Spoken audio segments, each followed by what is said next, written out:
नमस्कार मित्रांनो, तुमचे स्वागत आहे माझ्या यूट्यूब चॅनेलवर. वास्तुशास्त्रानुसार घरात ठेवलेल्या प्रत्येक वस्तूमध्ये ऊर्जा असते. याचा घरातील सदस्यांवर सकारात्मक आणि नकारात्मक अशा दोन्ही प्रकारे परिणाम होतो. आपल्या काही चुकांमुळे घरामध्ये वास्तुदोष वाढतो आणि या वास्तुदोषामुळे घरात सतत भांडण, कटकटी, त्याचबरोबर आजारपण वाढते. वास्तुशास्त्रानुसार आर्थिक संकटातून मुक्ती मिळवण्यासाठी घरामध्ये मातीच्या भांड्यात पाणी भरून उत्तर दिशेला ठेवावे. असे केल्याने पैशाची कमतरता भासत नाही. घरातील कलह दूर करण्यासाठी घरातील मुख्य व्यक्तीने पिंपळाच्या झाडाची पूजा करावी. यामध्ये घरातील सदस्यांवर देवी देवतांची कृपा होते. वास्तुशास्त्रानुसार जर पती-पत्नीमध्ये विवाद असेल तर हे वास्तुदोषाचे लक्षण आहे. यातून मुक्ती मिळवण्यासाठी बेडरूमच्या रंगाची काळजी घेतली पाहिजे. बेडरूमचा रंग कधीही गडद असू नये, हलका रंग असला पाहिजे. असे म्हटले जाते की हलके रंग परस्पर प्रेम आणि सामंजस्यात वाढ करते. पती-पत्नीमध्ये भांडण होत असेल तर रात्री झोपताना उशाखाली कापूर ठेवावा आणि सकाळी जाळून टाका. हा उपाय केल्याने शांती राहते आणि पती-पत्नीमध्ये प्रेम वाढते. अनेक वेळा लोक उरलेले मळलेले पीठ फ्रीजमध्ये ठेवतात आणि नंतर ते वापरतात. हे वास्तुशास्त्रानुसार अजिबात बरोबर नाही. असे करणे केवळ आरोग्यासाठीच हानिकारक नाही, तर त्याचा शनी आणि राहूवरही नकारात्मक परिणाम होतो. वास्तुशास्त्रात मळलेले पीठ ठेवणे चुकीचे मानले जाते. तांब्यापासून बनवलेला सूर्य घरात ठेवल्यामुळे संपूर्ण घरात सकारात्मक ऊर्जा वाढते. तांब्यापासून बनवलेल्या सूर्याला घरात ठेवल्याने घर असो किंवा ऑफिस, सर्व ठिकाणी मान सन्मान मिळतो.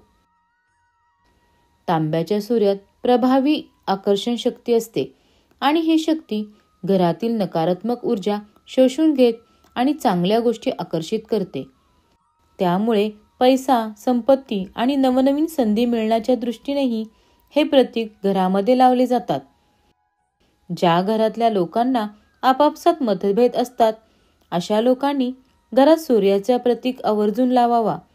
कलहाचं वातावरण तयार करणारी ऊर्जा या प्रतीकाद्वारे शोषून घेतली जाते आणि घरच्यांचे परस्पर संबंध सुधारतात, असा लोकांचा अनुभव आहे.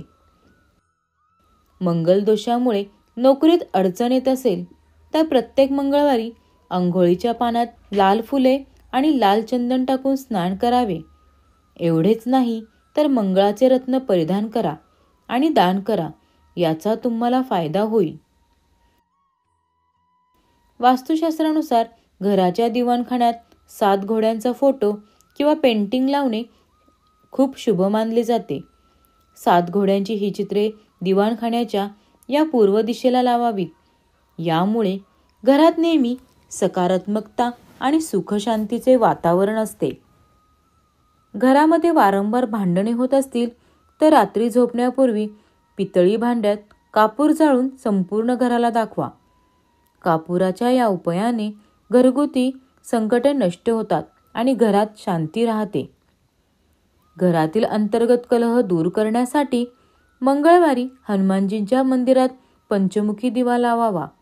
याशिवाय घरात हनुमानजींसमोर अष्टगंध जाळून त्याचा सुगंध घरभर पसरवावा.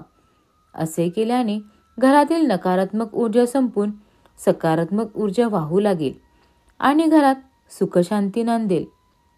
प्रेमाचे प्रतीक मानले जाणारे राधाकृष्णाचा फोटो बेडरूममध्ये लावणे खूप चांगले मानले जाते.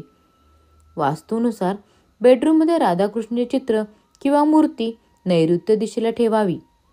राधाकृष्णाचा फोटो किंवा मूर्ती बेडरूममध्ये ठेवल्यामुळे पती-पत्नीमधील प्रेम वाढते.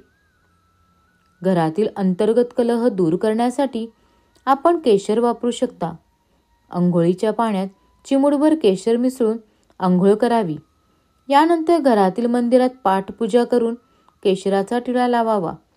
केशराचे दूध प्यायल्याने घरात शांतता कायम राहते. घरातील कलह दूर करण्यासाठी घरमालकाने पिंपळाच्या झाडाची सेवा करावी. घराजवळ पिंपळाचे रोप लावून त्याची सतत काळजी घेतली पाहिजे. यामुळे घरातील सदस्यांवर देवतांची कृपा राहते.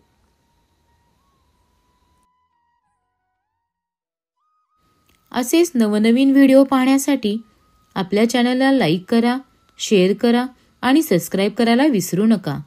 धन्यवाद.